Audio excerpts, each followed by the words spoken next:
الرحمن الرحيم. أيها الإخوة وخصوصا رجال الأمن، نحن لسنا على عداء معكم، أنتم إخوة لنا ونحن إخوة لكم. أنتم تؤدون واجبكم ومن حقكم أن تحمونا.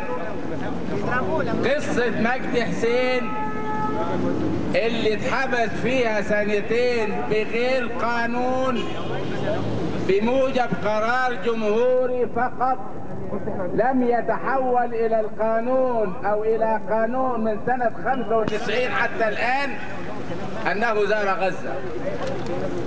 مناضل أدى واجب مصر كلها مع أحمد دومة وأحمد كمال عبد العال، زاروا غزة فحكم عليهم بالسجن سنتين، بينما الصحفي الإسرائيلي اللي يتسلل من داخل إسرائيل إلى مصر وتقبض عليه القوات المصرية يفرج عنه بعد أسبوع ويسافر إلى إسرائيل. وكما قال الأخ جمال فهمي: يا مجدي ليتك إسرائيليا. لو كان مجدي إسرائيلي ما كانش سجن، إنما لأنه مصري. مجدي حسين دوروا له في أضابير القضايا، وبعد 12 سنة من إحدى القضايا المركونة طلعوها علشان يحكم عليه قاضي للأسف الشديد فاسد. وأنا بيقولوا لا تعليق على القضاء، لا تعليق على القضاء إزاي والقضاء فاسد؟ لأنه مجدي حسين حكم عليه في هذه القضية من 12 سنة بغرامة 15,000 جنيه، فعمل فيها نقض، وقبلت محكمة النقد هذه القضية. بيعمل نقد في غرامة 15,000 جنيه، وحولتها محكمة النقد إلى دائرة استئنافية أخرى. المفهوم طبقا للقاعدة القانونية لا يضار المتهم بنقده. المفهوم أن المحكمة الاستئنافية الجديدة تخفف الغرامة أو تلغيها، إنما في العكس تزودها وتشددها وتخليها حبس مع الشغل سنة وغرامة 1000 جنيه.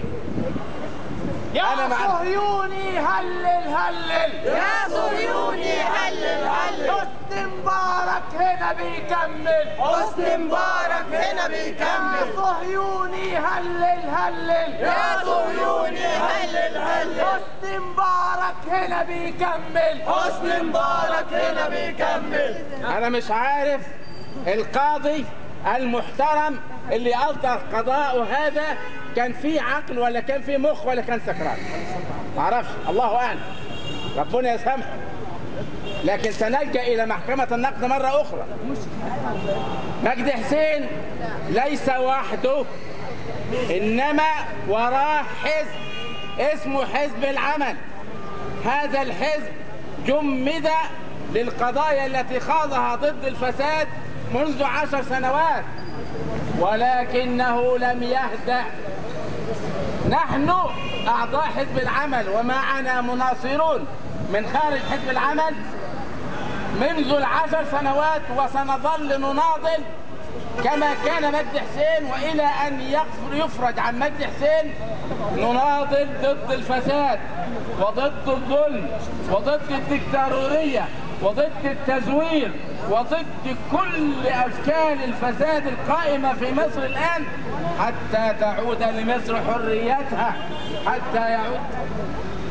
حتى يعود للشعب حقه، حتى يعود للشعب حريته في اختيار من يريده في الانتخابات سواء الرئاسية أو النيابية.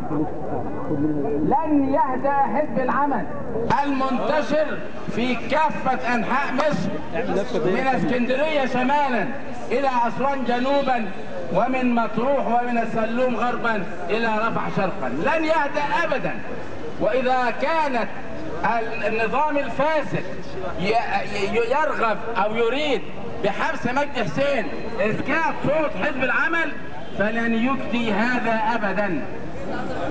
إذا اتهموا حتى اتهموا مجدي حسين بالجنون فنحن كلنا مجانين. قضيتنا حرية مصر. حرية مجدي حسين مقدمة لحرية مصر كلها. حرية كل المسجونين، بهاء فزاع ومسعد أبو الفجر وكل إخواننا المسجونين في كافة أنحاء سجون مصر هي قضيتنا في حزب العمل، وسنظل نعمل من أجل الإفراج عنهم، وسنناضل مهما تحملنا من المصاعب. تلك قصة مجدي حسين، تلك القصة التي سنرددها دائما، تلك القصة التي سنعمل على إحيائها مهما حاولوا قتلها أو مواتها. أقول قولي هذا واستغفر